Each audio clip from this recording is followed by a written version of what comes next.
दोस्तों yes bank की बात करें तो आपको पता होगा राणा कपूर इसके पुराने प्रमोटर थे जिसने यस बैंक को डुबाया। अब राणा कपूर को लेकर एक बड़ी अपडेट निकल के आ रही है। राणा कपूर को बेल मिल चुकी है। तो कौन से मामले में बेल मिली है और क्या राणा कपूर बाहर आ जाएंगे, जानने की कोशिश करेंगे। इस राणा कपूर की वजह से ये यस बैंक पूरी तरह से डूबी और लोगों को भारी नुकसान हुआ। ठीक है कि जो इसके इन्वेस्टर थे उनको तो पैसे वापस मिले क्योंकि यस बैंक की शुरुआत भी हो गई वापस, लेकिन जो इसके 81 बॉन्ड धारक थे उनको बहुत ज़्यादा नुकसान हुआ। अभी भी मामला सुप्रीम कोर्ट में चल रहा है और उनके पैसे और उनकी वैल्यू जीरो हो चुकी है।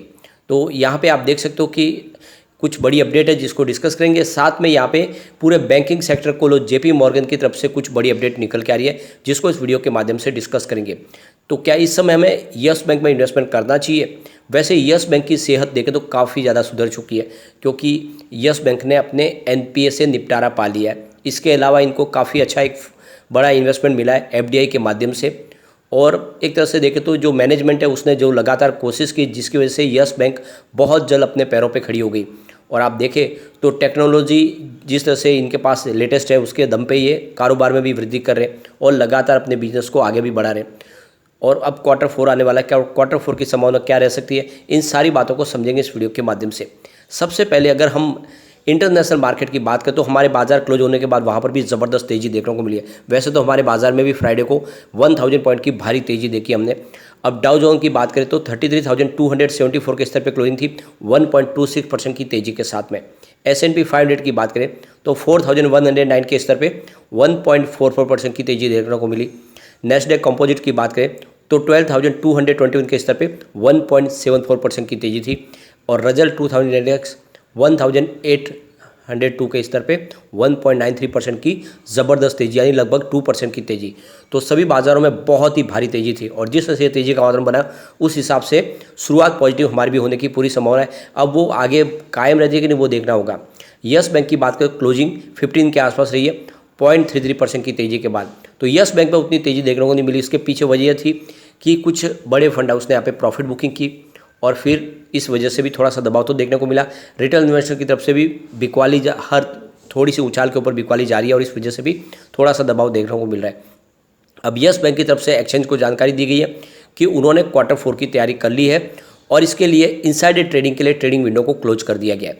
तो जैसे कि सेबी की तरफ से लॉ बना हुआ है कि जैसे ही रिजल्ट तैयार हो जाता है उसके बाद में जो भी कंपनी से संबंधित है, चाहे वो बोर्ड के सदस्य हो, प्रमोटर ग्रुप से हो या फिर एम्प्लॉयज हो, सबके लिए इनसाइडर ट्रेडिंग के माध्यम से ट्रेडिंग विंडो को क्लोज कर दिया जाता है।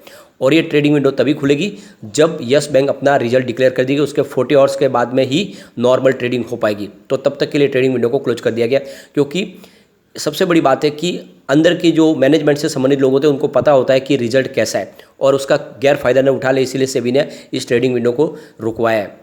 तो कुल मिला के यहाँ पे रिजल्ट की संभावना बन चुकी है। अब इसके पुराने कोई 3-4 साल के हम रिजल्ट को देखें अगर तो आपको समझ में आएगा कि 2019 में कंपनी की सेहत अच्छी थी।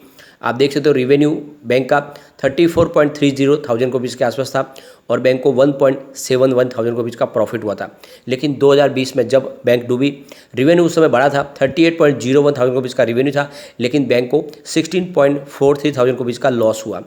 2021 में रेवेन्यू गिर के 23.15 करोड़ रुपये तक आ गया और लॉस 3.49 थाउजेंड रुपीज़ तक आ गया, यानी लॉस में थोड़ी सी कमी आई लेकिन रेवेन्यू भी साथ में कम हुआ। 2022 की बात करें तो रेवेन्यू थोड़ा सा और कम हुआ, 22.42 थाउजेंड रुपीज़ का रेवेन्यू था और बैंक को प्रॉफिट जरूर हुआ 1.06 थाउजेंड रुपीज़ का। तो 2019 के बाद पहली बार 2022 में बैंक फिर से प्रॉफिट में आई है। अब पिछले एक साल की बात करें तो आप देख सकते हो दिसंबर 2021 में 5,664 रुपीज़ का इनका रेवेन्यू था जो दिसंबर 2022 में बढ़ के 7,064 रुपये तक पहुंच गया। तो पिछले एक साल में रेवेन्यू अच्छा खासा बढ़ा है लेकिन प्रॉफिट में कमी आई है। दिसंबर 2021 में 266 करोड़ रुपीज़ का जो प्रॉफिट था वो दिसंबर 2022 में घट के 55.07 करोड़ रुपये तक आ गया और इसके पीछे वजह है हैवी प्रोविजन। एक यहाँ पे शानदार आंकड़ा है वो है इसका नेटवर्थ का। देख सकते हो नेटवर्थ की काफ़ी अच्छी वृद्धि हुई है। दिसंबर 2021 में 33,826 रुपीज़ के आसपास जो नेटवर्थ था वो दिसंबर 2022 में बढ़ के 40,125 रुपीज़ के आसपास पहुंच गया, यानी सेहत सुधरी है। अब यहाँ पे एक बड़ी अपडेट निकल के आ रही है। यस बैंक के पुराने प्रमोटर राणा कपूर को एक मामले में बेल मिल चुकी है।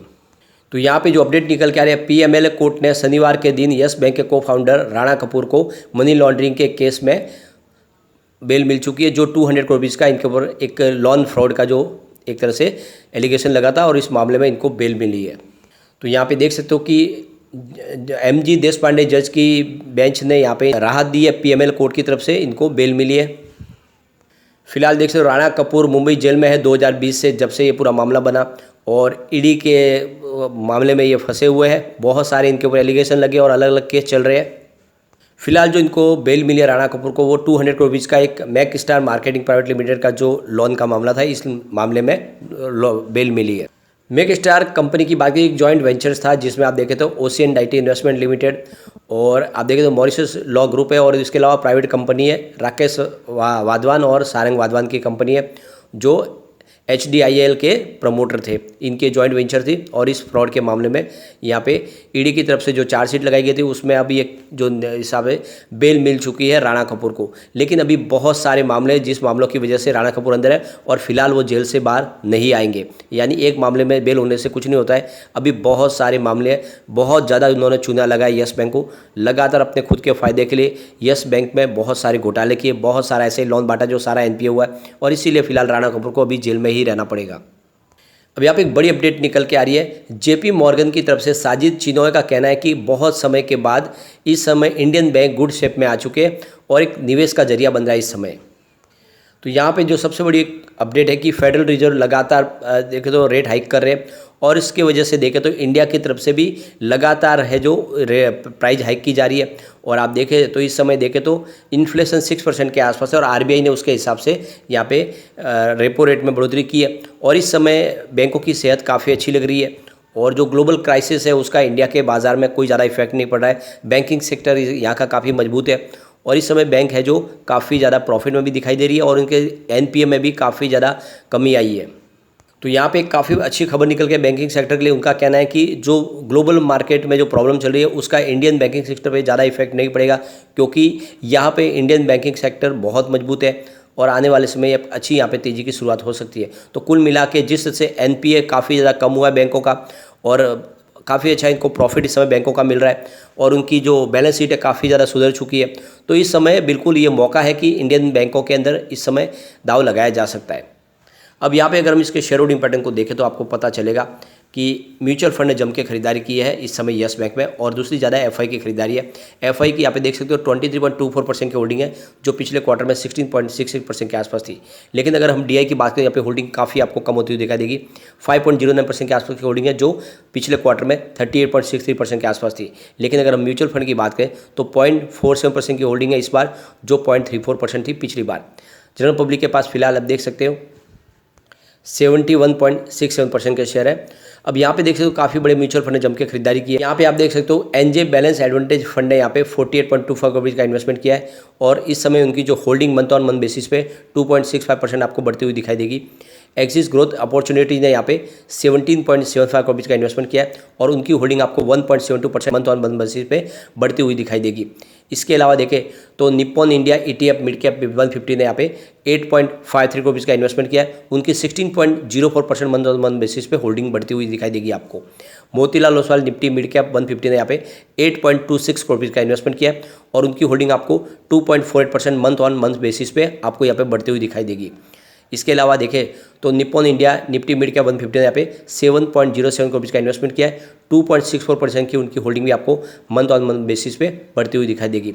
इसके अलावा Motilal Oswal Nifty mid cap 100 ने 2.54 करोड़ रुपये का इन्वेस्टमेंट किया है। उनकी holding 0.99% month on month basis पे आपको बढ़ती हुई दिखाई देगी। इसके अलावा देखें तो IIFL क्वांट फंड ने यहाँ पे 2.21 करोड़ रुपये का इन्वेस्टमेंट किया है लेकिन उनकी holding 7.68% month on month basis पे आपको कम होती हुई दिखाई देगी।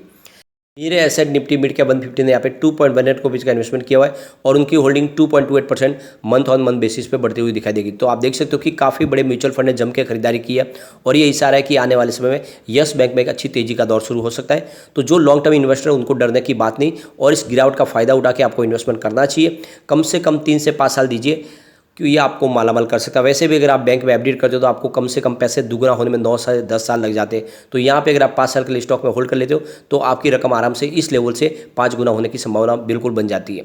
लेकिन फ्रेंड, कोई भी इन्वेस्टमेंट करने से पहले अपने फाइनेंशियल एडवाइजर से बारे में ले ले या अपना खुद का रिसर्च करें, क्योंकि मैंने वीडियो आपके एजुकेशनल पर्पज़ के लिए ही बनाया। वीडियो पसंद आए तो लाइक से जरूर कीजिए और चैनल को सब्सक्राइब कर दीजिए। Thank you friend.